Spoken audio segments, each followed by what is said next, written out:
नमस्कार। सर्दी है, बहुत सर्दी है। मैं सभी को बोलना चाहता हूँ कि सर्दी बहुत तरीके से बढ़ गई है। आप लोग घर में रहें और कोरोना भी बढ़ रहा है। घर में रहें, अपने आप को सुरक्षित रखें। और ये जो सर्दी है, इसका एक बहुत बड़ा कारण है कि भाई कल प्रधानमंत्री जी का जो कॉन्वॉय था, वो जो उनको जो हेलीकॉप्टर से जाना था, अब उनको फिर सड़क से जाना पड़ा। सर्दी के कारण उनका हेलीकॉप्टर नहीं उड़ पाया बठिंडा से। अब छोटी सी जानकारी है, मैं आपको देना चाहता हूँ। बहुत सारे मीडिया चैनल में ऑलरेडी इसके बारे में बातचीत हो रही है और ये यूं है।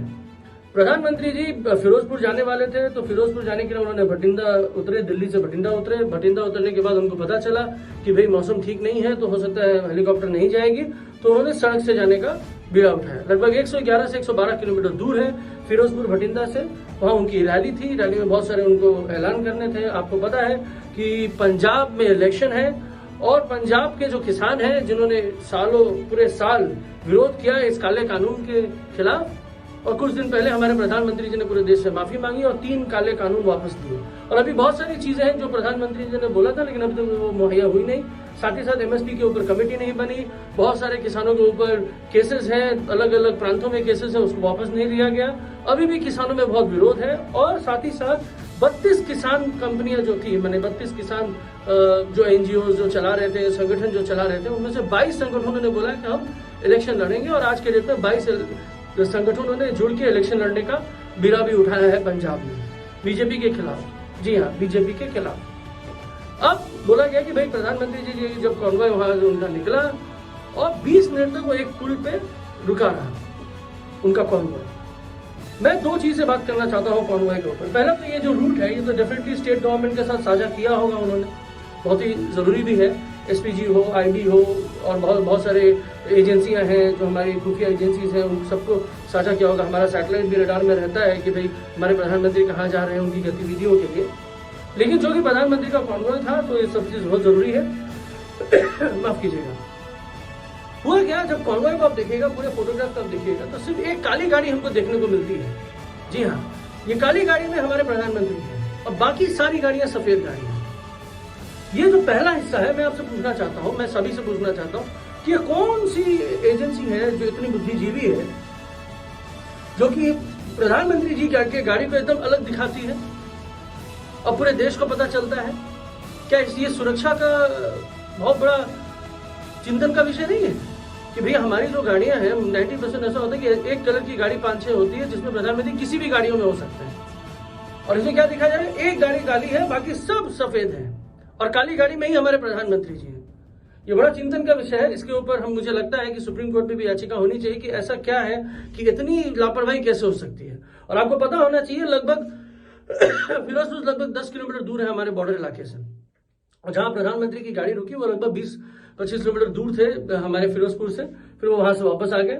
बहरहाल दूसरा हिस्सा ये है कि ये कहा जा रहा है कि भाई जो भी आंदोलन कर रहे थे उन्होंने गाड़ियों को घेर लिया, शायद इसलिए उनको वापस आना पड़ा।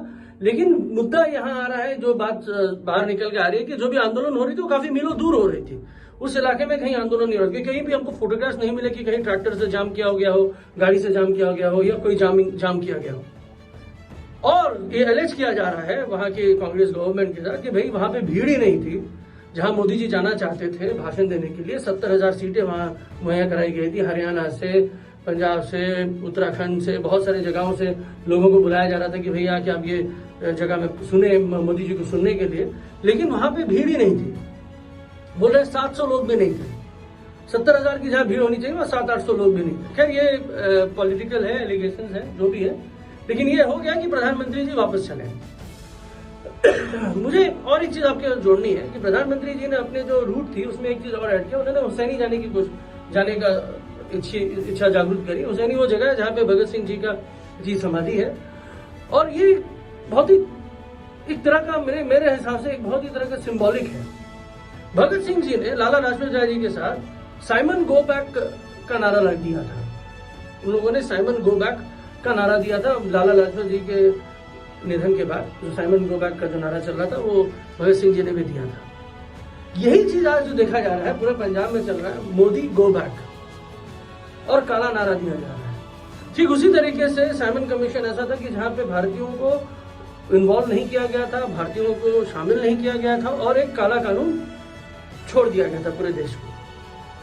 ठीक उसी तरीके से आज ये जो गवर्नमेंट है, भाजपा की गवर्नमेंट जो है, जो केंद्र सरकार में है, वो कोई भी बिल के हिसाब से नहीं ला रही, उसको ऑर्डिनेंस के हिसाब से पास किया है।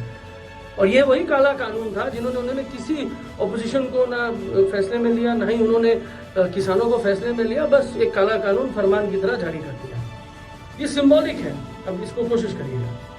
और ये दिखा रहे हैं कि जिस तरीके से ये लोग जो करते हैं, मैं प्रखर रूप से बोलना चाहता हूँ कि बीजेपी का हमेशा से ये रहा है बैकडोर एंट्री। वो सीना तान के किसी से नहीं लड़ेंगे, वो पीछे से लड़ेंगे, पीछे से वार करेंगे। अब वो क्या करना चाहते थे प्रधानमंत्री जी, जब जाके उन्होंने बोला कि भाई अपने मुख्यमंत्री से कह दीजिएगा मैं सही सलामत पहुंच गया एयरपोर्ट। ये अपने मुख्यमंत्री से कह दीजिएगा तो कि आपका देश नहीं है, आप पाकिस्तान से आए हैं, आप पाकिस्तान से घूम के आ रहे हैं कि भाई आपको भय है। ये कौन से 56 इंच सीना की बात आप कर रहे थे कि आपको अपने देश में ही भय हो रहा है? कौन सा ऐसा कार्य का निर्वाह आपने किया है कि आप इतने भयभीत हो गए हैं? कौन सा भय आपको सता रहा है? कौन सा डर सता रहा है? जी हाँ, डर है। डर है कि वो हारने वाले हैं, डर है कि वो यूपी भी हारेंगे, डर है क्योंकि उन देश ने उनको काला झंडा दिखाना चालू कर दिया है, डर है कि ये जो घमंडी हैं, जो बोल सकते हैं कि सत्यपाल मलिक जी के बोलने से हमको पता चला कि भैया कोई कुत्ता भी मरता तो तुम मुझे चिट्ठी लिखते हो। किस बात पे उन्होंने बोला कि 500 किसान मर गए हैं आंदोलन में, तब प्रधानमंत्री जी ने यह बात बोला। ये सत्यपाल मलिक जी ने बोला है। और फिर अमित शाह जी ने क्या बोला कि घमंडी हैं, घमंड टूट रहा है। महिषासुर का भी घमंड टूटा था, भस्मासुर का भी घमंड टूटा था, और ठीक उसी तरीके से इनका घमंड भी टूटेगा। टूटना अनिवार्य है। प्रगति की नियति है परिवर्तन, लेकिन परिवर्तन किसी को तोड़ के नहीं होता है। परिवर्तन दिशा और दशा को बदलने के लिए होता है, और आप दोनों को तोड़ रहे हैं, खंडित कर रहे हैं। चिंतन करिएगा। ब्लैक डे है, कल जो हुआ वो सच में निंदनीय है, नहीं होना चाहिए। हमारे देश के प्रधानमंत्री हैं आप, कम से कम अब आप प्रधानमंत्री के कार्य का निर्वाह करें, ना कि बीजेपी के कार्यकर्ता का।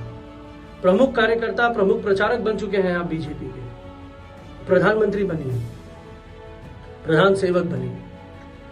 बहुत बहुत नमस्कार। बहुत सर्दी है। जय हिंद। भारत माता की सदैव जय।